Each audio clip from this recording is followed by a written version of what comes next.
Adobong mani with maraming bawang. Magluto naman tayo ng adobong mani na maraming bawang. So, meron na tayong kumukulong, ay hindi naman kumukulong, meron na tayong mainit na mantika at mga hiniwang mga bawang. So, ilalagay na natin to. Dahan-dahan lang. Malapit nang maluto yung ating mga bawang. Second batch. Luto na yung ating mga bawang. Lagay na natin yung ating mga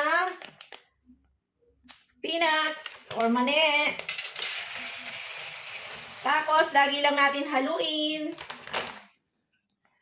Lutuin natin ng 15 to 20 minutes.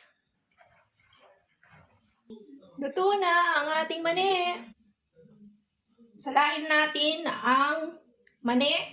Lagyan natin ng asin. At na fried bawang. Ito na yung ating adobong mani na maraming bawang. Adobo. Hi guys, are you interested in planting, craft making, DIYs, pets, travels, cooking, and healthy lifestyles? Don't forget to subscribe and click the bell button.